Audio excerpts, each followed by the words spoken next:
Под одним из таких видео в новостных пабликах началось активное обсуждение. На нем жители улицы Эсенбаева жалуются на разбитую дорогу. Пишут, что все началось с марта 2021 года, во время строительства первой школы. Дорогу рабочие полностью изрыли. Сельчане просили принять меры, ведь передвигаться не то что на машине, даже пешком по ней было невозможно. На данном участке дороги у нас по программе дегазификации до школы прокладывается газопровод.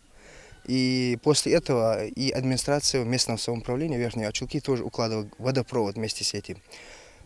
После этого здесь дорога была чуть разбита. И спустя месяц администрация вместе с подрядчиком наняли автогрейдер и выринули продольный профиль дороги.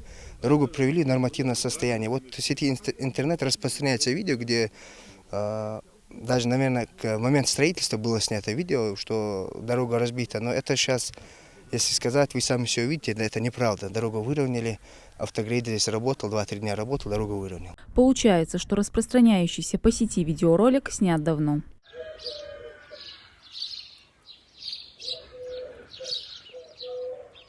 Даже на примере этого видео можно заметить, что оно было снято не в летний период. Да и доказывает это сегодняшняя картина. Дорога протяженностью в 1 километр хоть и не асфальтирована, но вполне не в таком плохом состоянии.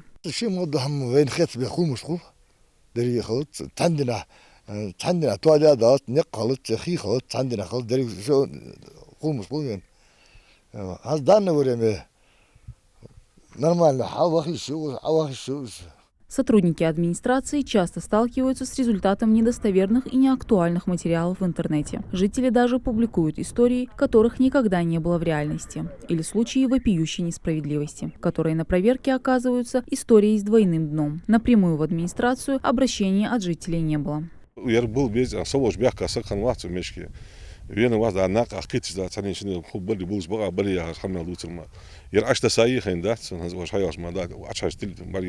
Кто и зачем опубликовал недостоверную информацию, неизвестно, если дорога в первый же месяц была приведена в нормальное состояние. Администрация села просит жителей не распространять неактуальную информацию и проявить немного терпения.